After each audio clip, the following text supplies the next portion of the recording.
Hello students, welcome to my YouTube channel.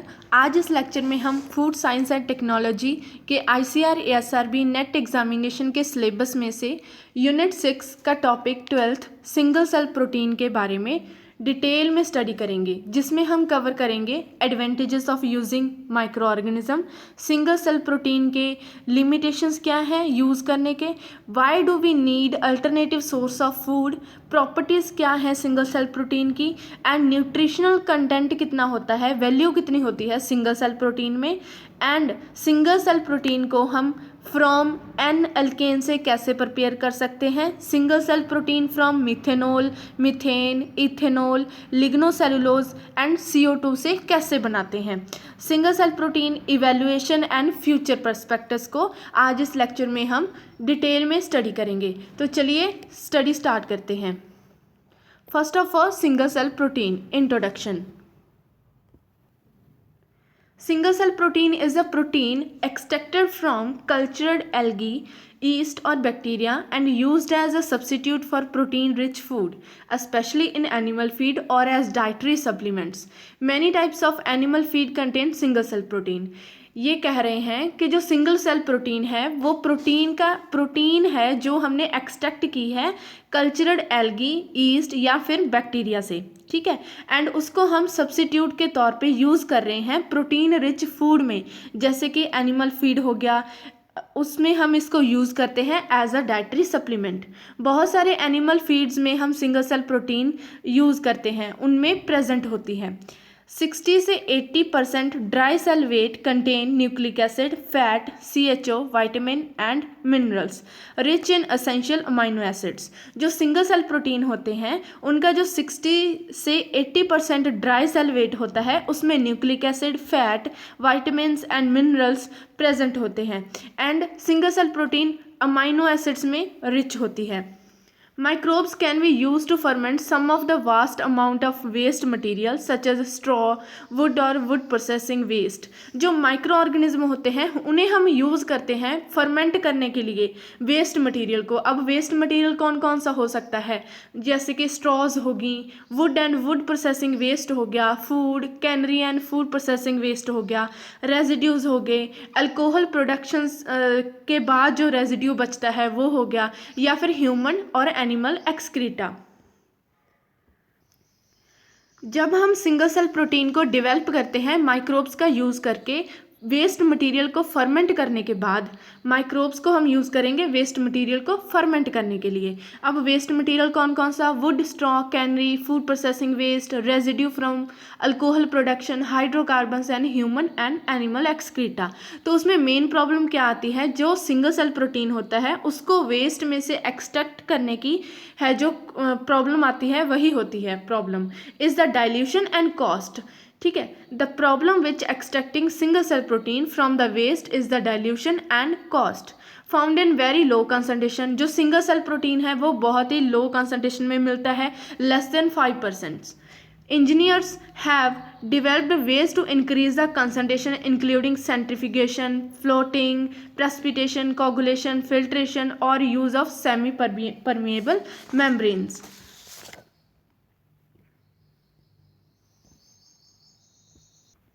तो अब हम पढ़ेंगे एडवांटेजेस क्या है माइक्रो ऑर्गेनिज्म यूज़ करने के।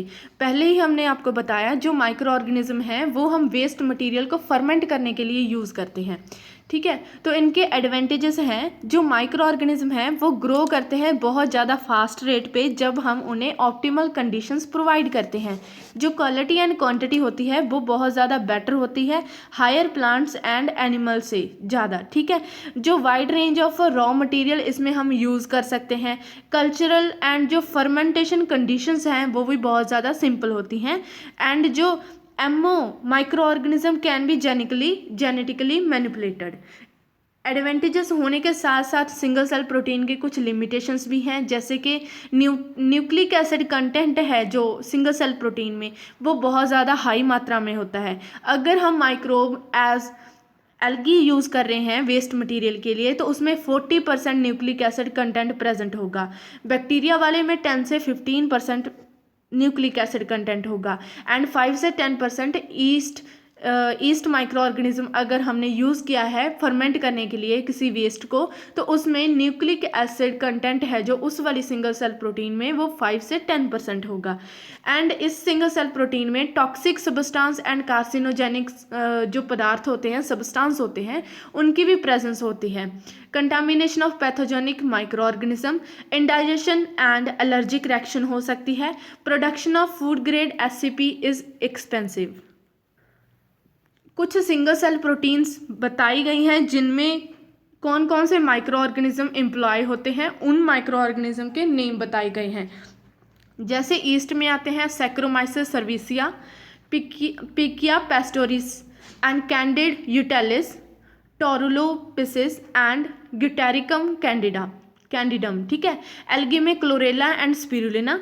अदर फंजाइज में Aspergillus oryzae, Fusarium venenatum and Sclerotium rolfsii, Polyporus and Trichoderma. Bacteria में Rhodopseudomonas capsulata. Typical yield of 43 to 56% with protein content of 44 to 60%। अब ये माइक्रो ऑर्गेनिज्म बताए गए हैं, साथ में इनके सबस्ट्रेट बताए गए हैं, ये आप खुद एक बार रीड कर लीजिएगा। सिंगल सेल प्रोटीन को प्रोड्यूस किया जाता है हाई एनर्जी सोर्सेस से, जैसे कि alkanes, methane, ethanol, methanol, gas oil, इससे भी सिंगल सेल प्रोटीन को प्रोड्यूस किया जा सकता है। जनरली इसमें बैक्टीरिया और ईस्ट को एम्प्लॉय किया जाता है। जैसे कि फर्स्ट है पिकिलो, ये एक फंगल प्रोटीन है, फंगल प्रोटीन रिच प्रोडक्ट है। पिकिलोमाइसिस बैरिटोई, इसमें यूज़ किया जाता है प्रोडक्शन करने के लिए पिकिलो। ये जो प्रोटीन है वो प्रोड्यूस किया जाता है फर्मेंटेशन करके वेस्ट को। कौन सा वेस्ट? मोलेसिस यूज़ कर सकते हैं, whey and sulphide liquor and agriculture waste हम इसमें यूज़ कर सकते हैं। सेकेंड एग्जाम्पल दी है क्योरिन माइक्रोप्रोटीन है ह्यूमंस के लिए। इसको प्रोड्यूस किया जाता है फ्यूजेरियम गर्मेनियम से, ठीक है। ये भी एक माइक्रो ऑर्गेनिज्म का नेम है जो कि एल्गी है। इसको ड्राई करके उसके बाद इसको आर्टिफिशियल फ्लेवर करके मार्केटेड किया जा सकता है। एंड जो क्योरिन है इसको बीफ, पोर्क, चिकन में यूज़ किया जाता है। इसमें बहुत सारे nutrient and good content of dietary fibre present होते हैं। Single cell protein has the potential to be developed into a very large source of supplemented protein that could be used in livestock field। जो single cell protein है उसमें इतना potential होता है कि उसको large source of supplement protein के तौर पे यूज़ किया जा सके, डेवलप किया जा सके, तो हम लाइव स्टॉक फीडिंग के लिए इसको हम यूज़ कर पाएंगे। मेथड्स बहुत सारे अवेलेबल हैं, जैसे कि concentration, filtration, precipitation, coagulation, centrification and semi permeable membrane. ये जो डी वाटरिंग मेथड्स हैं ये चाहिए होते हैं, बट ये बहुत ज़्यादा एक्सपेंसिव होते हैं एंड सूटेबल नहीं होते स्मॉल स्केल ऑपरेशन के लिए। तो वाटर को रिमूव करना नेसेसरी होता है to stabilise the material for storage. In most instance is not currently economical. जो सिंगल सेल प्रोटीन है उसको ड्राई किया जाता है अबाउट 10% मॉइस्चर रख के, और इसको कंडेंस करके एसिडिफाई किया जाता है ताकि जो स्पॉइलेज है सिंगल सेल प्रोटीन की वो ना हो, और fade shortly after being produced. Wide range में सबस्ट्रेट को यूज़ किया जाता है ग्रो करने के लिए माइक्रोबियल प्रोटीन। इसमें कौन कौन से सबस्ट्रेट्स हो सकते हैं? वे orange peel residue, sweet orange residue, sugar cane, bagasse, paper mill waste, rice husk, beet straw residue, cassava waste, sugar beet pulp, coconut waste, yam waste, banana pulp and mango waste and grape waste, sweet potato. जो single cell protein है वो suitable है supplemental protein source की तरह जो God's lactating period में होते हैं उनके लिए। जो मिल्क प्रोडक्शन एफिशिएंसी है उसको बढ़ाया जा सकता है जब हम सिंगल सेल प्रोटीन को रिप्लेस कर दें ग्राउंडनट मील से इन लैक्टेटिंग गॉड डाइट में, ठीक है। तो जो सिंगल सेल प्रोटीन है उसको हम सीवेज से, वुड से, वेस्ट से भी बना सकते हैं। हाई एनर्जी सोर्स जैसे कि methanol, alkane, methane and ethanol भी यूज़ किए जाते हैं। Why we need alternative source of food, हमें अल्टरनेटिव सोर्स ऑफ फूड क्यों चाहिए?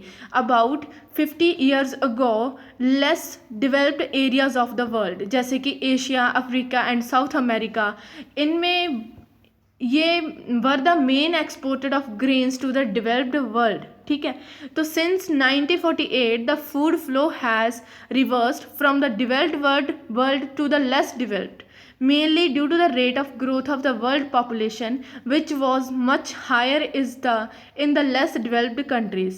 Based on present trends, United Nations population experts project that there will be 8 billion people living on the planet by 2015 and 10.5 billion by the year 2110. This means that during the 35-year period we must produce as much as we have since the dawn of agriculture about 12,000 years ago. जो reality है, जो death है starvation से, माल nutrition से and related disease से, आज बहुत सारी कंट्रीज़ में हो रही है। जो वर्ल्ड हेल्थ ऑर्गेनाइजेशन है उसने एस्टिमेट बताया है कि इतने पीपल हैं जो हंगर और स्टारवेशन की प्रॉब्लम से मर रहे हैं एवरी ईयर। बहुत सारे हाफ ऑफ द चिल्ड्रंस हैं जो वो एज 5 से नीचे होते हैं। इतने ज़्यादा लोग हैं जो माल न्यूट्रिशन एंड स्टारवेशन से डाई हो रहे हैं। ये फिर माइक्रो ऑर्गेनिज्म बताए गए हैं। बैक्टीरिया में कौन कौन से यूज़ करते हैं, ईस्ट, फंजाई एंड एक्टिनोमाइसिट्स में, ये आप खुद से रीड कर सकते हो। उसके बाद प्रॉपर्टीज़ कौन कौन सी हैं सिंगल सेल प्रोटीन की। जो सिंगल सेल प्रोटीन है उसका मेन एडवांटेज यही है कि इसमें बहुत ज़्यादा अमाउंट में प्रोटीन मिलता है। दूसरी बात, जो सिंगल सेल प्रोटीन के सेल होते हैं उनका डबलिंग टाइम है जो बहुत ज़्यादा कम होता है, मतलब कि बहुत ज़्यादा कम टाइम में ये खुद को डबल कर लेते हैं। इसी प्रॉपर्टी होने की वजह से जो प्रोडक्टिविटी है प्रोटीन प्रोडक्शन की माइक्रो ऑर्गेनिज्म से वो बहुत ज़्यादा ग्रेटर है देन द ट्रेडिशनल प्रोटीन जो हमारे पास अवेलेबल है उनसे। जो एफिशिएंसी है प्रोटीन प्रोडक्शन की वो सेवरल प्रोटीन सोर्स इन 24 आवर्स ये बताई गई है। Organism beef, cattle, soybean, east and bacteria. ठीक है, इनमें अमाउंट ऑफ प्रोटीन बताई गई है कि कितनी प्रोटीन प्रेजेंट है इनमें। ये अज्यूम किया जाता है कि जो ग्रोथ है वो विदाउट एनी रिस्ट्रिक्शन अक्कर होती है। बहुत सारे एडवांटेजेस हैं सिंगल सेल प्रोटीन के ओवर कन्वेंशनल प्रोटीन सोर्सेस पे, जैसे कि ये इंडिपेंडेंट है लैंड एंड क्लाइमेट के एंड ये कॉन्टीन्यूस बेसिस पे काम करती है। इसे जेनेटिकली कंट्रोल किया जा सकता है एंड ये पोल्यूशन भी बहुत ज़्यादा कम कॉज करती है। एंड इसके 5 फैक्टर्स हैं जो कि एम्पेयर करते हैं इसकी यूज़फुलनेस ऑफ को। ठीक है, जो कि फर्स्ट है नॉन डाइजेस्टिबल सेल वॉल होती है सिंगल सेल प्रोटीन की। इसमें high nucleic acid content present होता है। Unacceptable colouration mainly with algae. Disagreeable flavour है जो सिंगल सेल प्रोटीन का उसका होता है जो कि एल्गी और ईस्ट से बनती है। ठीक है, cells should be killed before consumption. Single cell protein को वेरियस मेथड से ट्रीट किया जाता है। Kill the cells, improve the digestibility and reduce the nucleic acid content. अब हम पढ़ेंगे nutritional value of single cell protein. जो एवरेज कंपोजिशन है main groups of microorganism की ड्राई बेसिस पे बताई गई हैं यहाँ पे। Fungi, algae, yeast and bacteria, इनके चारों में जब हम इनसे सिंगल सेल प्रोटीन प्रिपेयर करते हैं तो इनमें फैट कितनी होती है, protein, ash and nucleic acid content कितना होता है ये यहाँ पे बताया गया है। उसके बाद जो बैक्टीरियल प्रोटीन होता है वो फिश प्रोटीन से सिमिलर होता है। ठीक है, जो ईस्ट प्रोटीन होता है वो रिजेंबल करता है सोया प्रोटीन को एंड जो फंजाई प्रोटीन होता है वो लोअर होता है ईस्ट से। ठीक है, बहुत सारे जो माइक्रोबायोलॉजिकल प्रोटीन्स हैं उनमें sulphur amino acid, cysteine and methionine की डेफिशिएंटी होती है। ठीक है, एंड उसमें सप्लीमेंटेशन की रिक्वायरमेंट होती है while they exhibit better level of lysine. जो असेंशियल अमाइनो एसिड कंटेंट है cell protein in comparison with several reference protein grams of amino acid per 100 gram of protein जो एसेंशियल अमाइनो एसिड कंटेंट है cell protein का, उसका comparison किया गया है बाकी सारी प्रोटीन से। आप इसमें खुद से एक बार इस टेबल को रीड कर लीजिएगा। जो वाइटामिन है, वाइटामिन्स प्रेजेंट होते हैं माइक्रो ऑर्गेनिज्म में, वो प्राइमरली बी टाइप होते हैं। B12 है जो मोस्टली बैक्टीरिया में पाया जाता है, एंड वाइटामिन E A है जो वो एल्गी में ज़्यादा पाया जाता है। ये टेबल है जिसमें वाइटामिन कंटेंट दिखाया गया है वेरियस फूड में। जो वाइटामिन कंटेंट है वेरियस फूड माइक्रो ऑर्गेनिज्म में mg/100 ग्राम ड्राई वेट पे बताया गया है।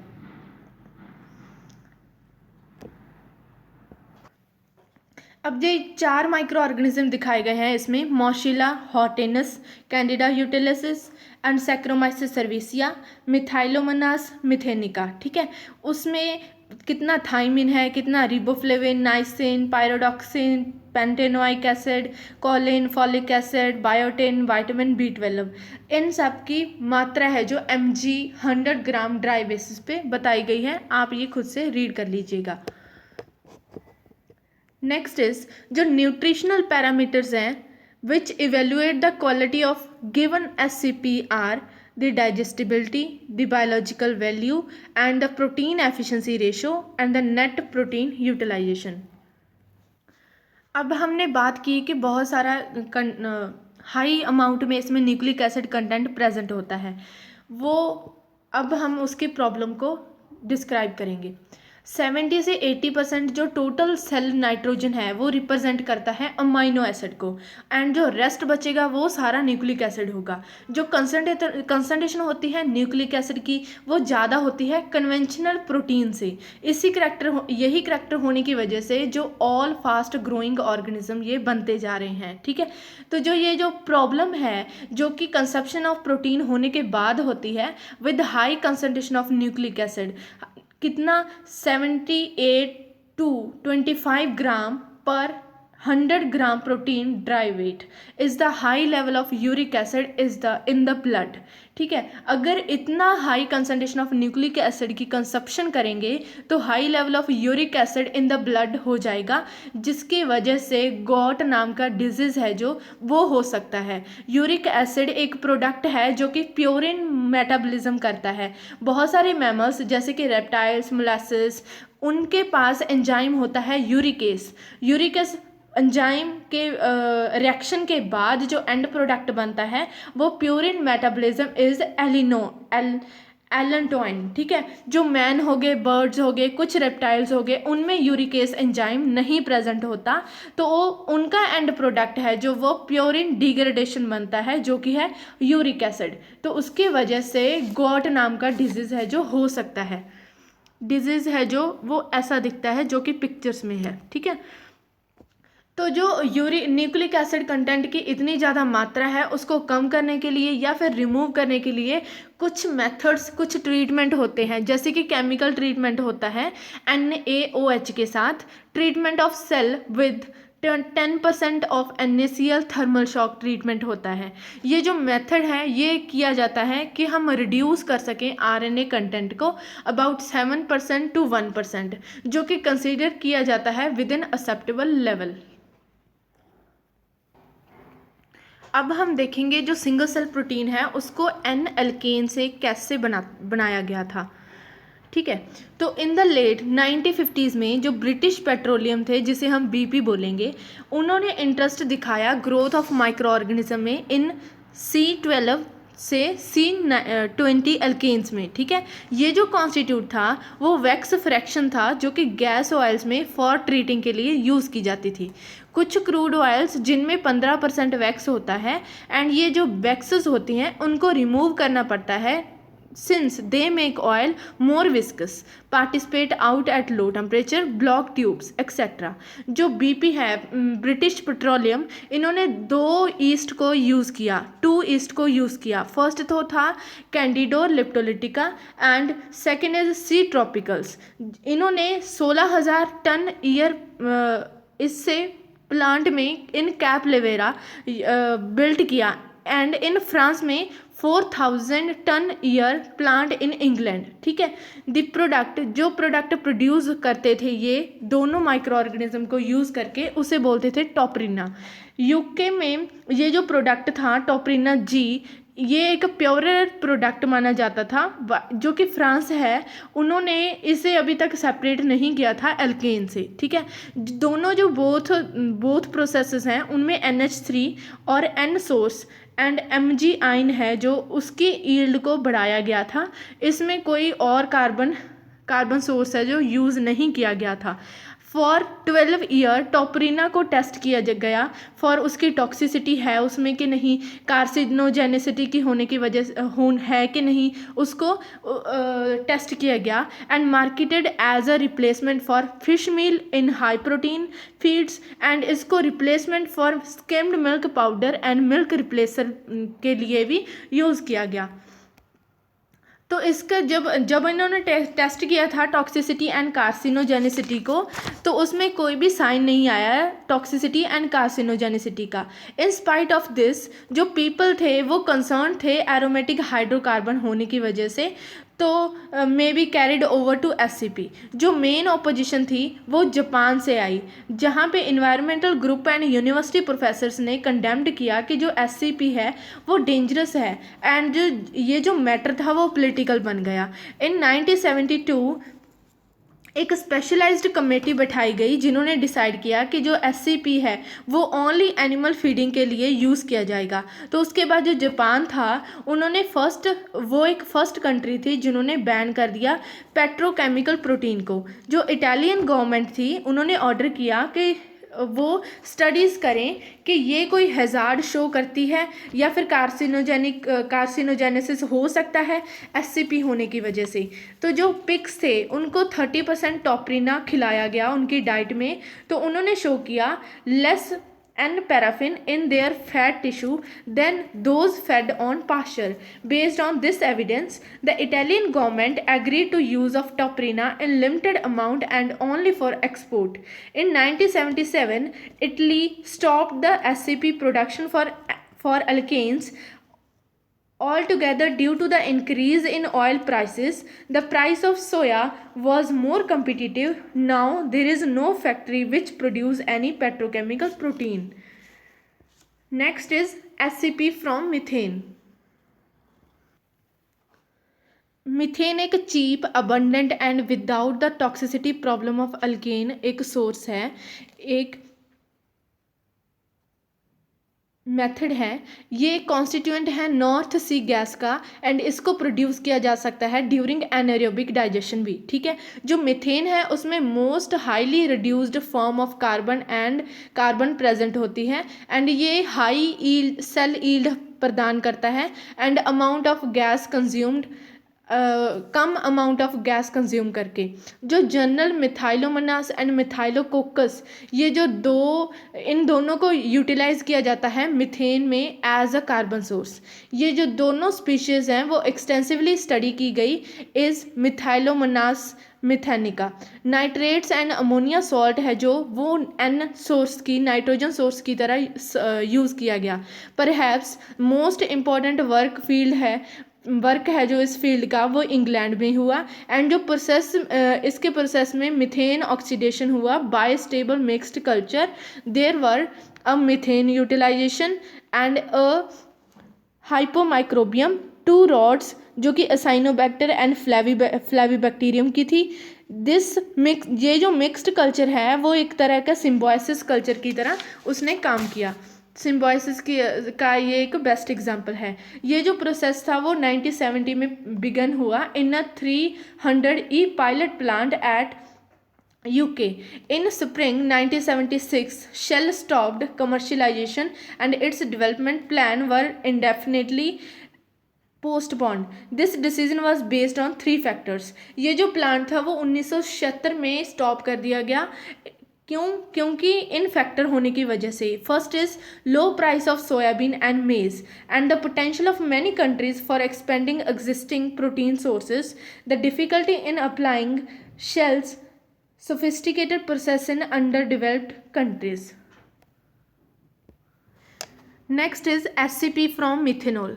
जो टेक्नोलॉजी है SCP फ्रॉम मिथेनॉल उसको वेल स्टडी किया गया and most advanced process belong to ICI। जो फर्मेंटेशन प्रोसेस है उसको बिग एयरलिफ्ट फर्मेंटर में कैरिड आउट किया जाता है and with the bacterium Methylophilus मिथाइलोट्रोफा।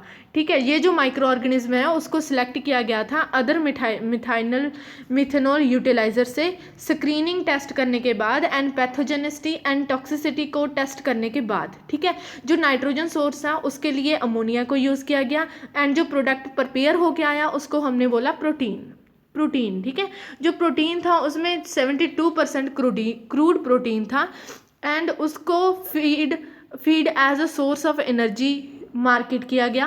Vitamin and minerals as well as इसमें हाईली बैलेंस्ड प्रोटीन सोर्स था। ये जो मिथोनिन एंड लाइसिन कंटेंट है प्रोटीन में वो compared very favourably with white fish meal. ICI has commenced a 60,000 ton year plant utilizing the single largest fermenter in the world। Unfortunately जो protein है वो अब compete नहीं कर सकता सोया एंड फिश मील के साथ। ICI hopes to be able to sell their technology because they have given up the idea of making money out of protein. So today protein, although a major engineering success, is not economical to run। SCP from ethanol. Ethanol एक expensive as a substrate has been used for SCP।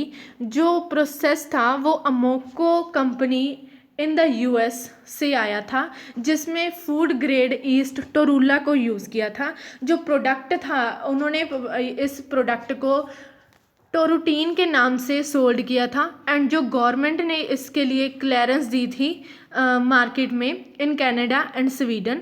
जो east इसमें use किया था वो उसमें 52% protein था जिसकी वजह से इसकी लो मिथोनिन कंटेंट हो गया।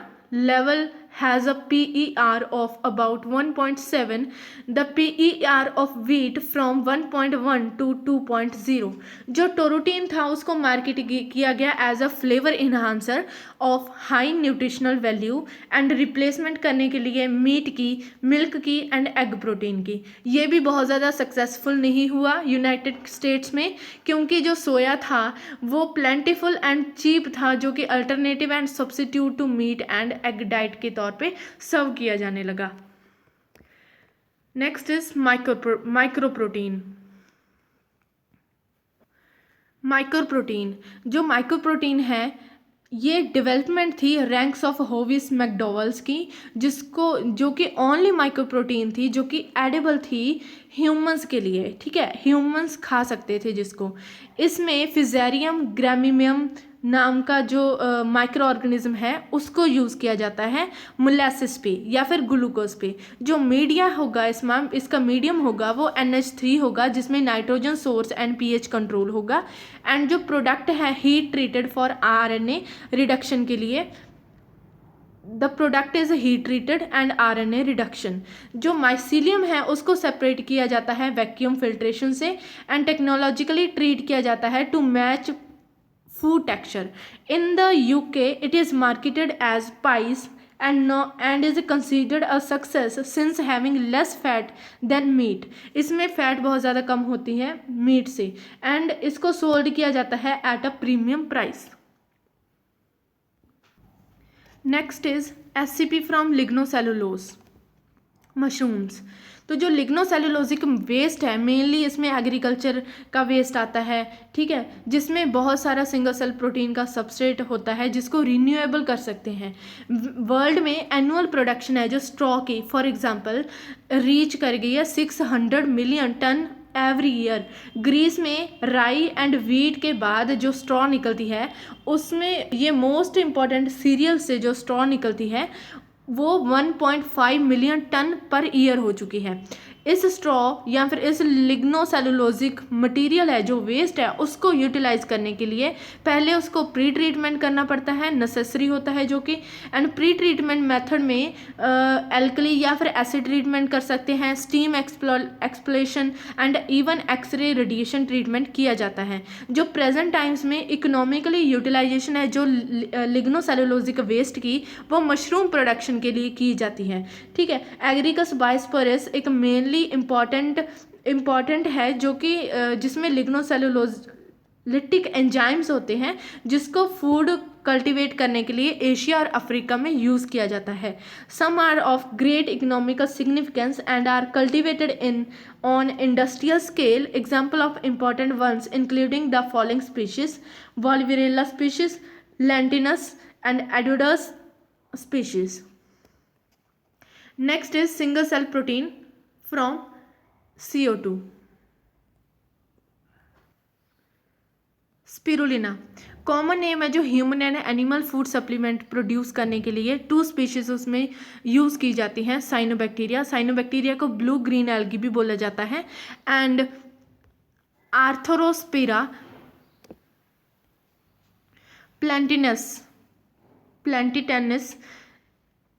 इसमें CO2 एंड सनलाइट को बस दोनों को ही यूज़ किया जाता है एंड माइक्रो ऑर्गेनिज्म को यूज़ किया जाता है।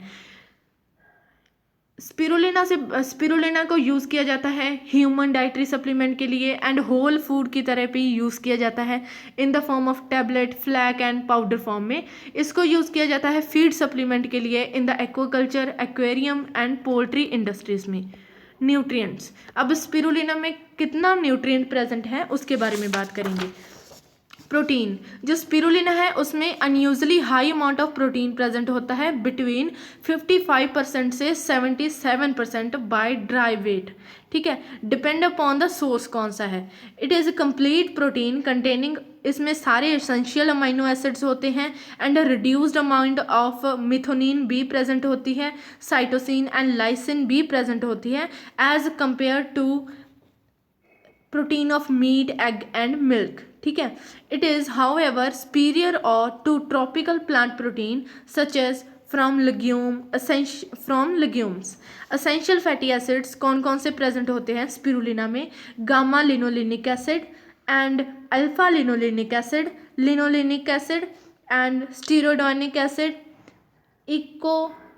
इकोसा pentanoic acid and docosapentaenoic acid, docosahexaenoic acid and arachidonic acid. ठीक है, वाइटामिन्स में B12 thiamine, B2 riboflavin, B3 nicotinamide, B6 pyridoxine, B9 folic acid, vitamin C and vitamin D and vitamin E इसमें present होते हैं। 1 gram of tablet में ये हमें provide करेगी 3 time of recommended daily intake of vitamin 12।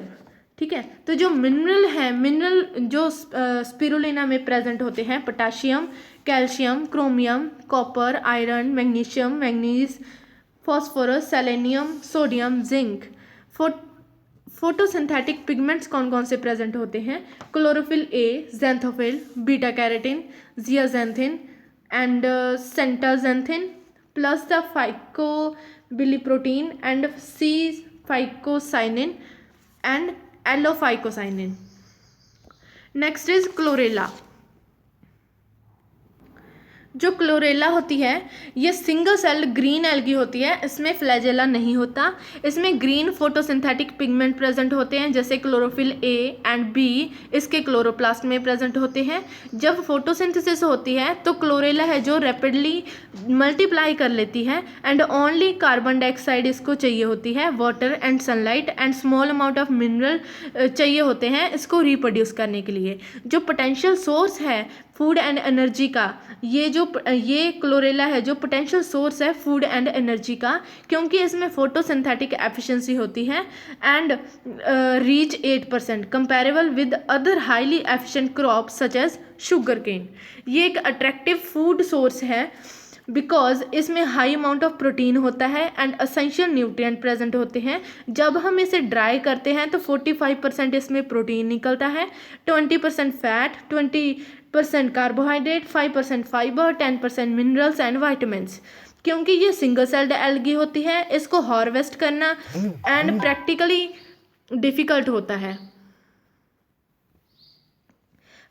Difficult होता है इसको लार्ज स्केल पे फूड सोर्स की तरह यूज़ करना। मास प्रोडक्शन मेथड है इसमें, जो now being used to cultivate it in large artificial circular ponds. अब हम पढ़ेंगे single cell protein evaluation and future perspectives. The development of single cell protein was really the beginning of biotechnology. Prior to this, the industry of fermentation was mainly focused on antibiotic and other products जो कि compete नहीं कर सकते. This was not in the case of single cell protein जो कि compete कर सकती है उसके similar products in the market में. ठीक है, जो development है was brought out by the oil companies rather than the food companies because they could take the risk of highly costly product out with no real expected profits. They had all the high technology required. The efforts tried so far by adding dry SCP as a supplement to diet in order to solve the problem of hunger in the third world countries certainly have not given the expected results. Every new food which appear in the market should have not only high nutritive quality but also satisfactory organoleptic quality and supplementary elements. Today in most countries जहाँ पे market force कर रही है operate करने में, SCP can not compete with soya, alpha and fish meal. Mushroom production है जो ligno cellulosic से ज़्यादा हो रही है, ये इकोनॉमिकल है and promising use for SCP. For future success of SCP, first food technology problem have to be solved in order to make it similar to the familiar foods, and second, the production should compare favorably with other protein sources. अब हम पढ़ेंगे mushrooms के बारे में। जो mushrooms हैं इसमें दो टाइप बताई गई हैं, एग्रिकस ऑरिकलरिया जो कि बाइसिडोमाइसिटिस है एंड मार्शिला ट्यूबर जो कि एस्कोमाइसिटिस हैं। ठीक है, मशरूम्स की 4000 स्पीसीज़ हैं जो जानी गई हैं एंड 200 स्पीशीज़ हैं जो मशरूम्स की वो एडिबल हैं एंड डजन्स ऑफ मशरूम्स को कल्टीवेट किया जाता है। Microbial culture is a microscopic and used for food directly. Fastest growing biotech industry है मशरूम की and expected for production of enzymes and pharmaceutical compounds like anti-tumor agents and antibiotics. कुछ poisonous mushrooms भी हैं जिनका unpleasant taste and order होता है and ये toxic alkaloids produce करती हैं एंड जैसे कि टॉक्सिक एल्कोलाइड जैसे कि फाइलिन एंड मस्कैरिन। ठीक है, ये पॉइजनस मशरूम के एग्जांपल्स दी गई हैं एंड उनकी पिक्चर्स हैं। नेक्स्ट इज जो पॉइजनस मशरूम होती है वो प्रोड्यूस करती है मेटाबोलाइट्स जैसे कि toxic metabolite, mind altering, antibiotic, antiviral and bioluminescent. ठीक है, ये small number of deadly species भी हम इनको बोल सकते हैं एंड ये particular severe and unpleasant symptom है जो शो करती हैं, कॉज कर सकती हैं। साइकेडेलिक मशरूम कौन सी होती है? ये जो मशरूम्स होती हैं उनमें उनको मैजिक मशरूम या फिर श्रूम्स बोला जाता है क्योंकि ये ओपनली अवेलेबल होती हैं स्मार्ट शॉप्स में in many parts of the world और on the black market in those countries that have outlawed their sale. Psilocybin mushroom have been reported as facilitating profound and life-changing insights, often describing a mystical experience. A mescaris also a psychoactive. ये जो mushroom है वो आइबोटेनिक acid and उसमें मसिलोमोल acid होता है। बहुत सारी toxic mushrooms हैं जो उनको यूज़ किया जाता है साइक्रोट्रैटिक डिसऑर्डर्स को ट्रीट करने के लिए, लाइक माइग्रेन हो गया, बट इसके साइड इफ़ेक्ट भी होते हैं। ये एग्जाम्पल है एंड उसकी पिक्चर है। Next is a medicinal mushrooms कौन सी होती हैं? जो मेडिसिनल मशरूम्स होती हैं उनको एक्सट्रैक्ट किया जाता है एंड उनको यूज़ किया जाता है पॉसिबल ट्रीटमेंट करने के लिए डिजीज़ के, ठीक है। इनकी एग्जांपल्स दी गई हैं, मेडिसिनल मशरूम्स की एग्जांपल्स दी गई हैं।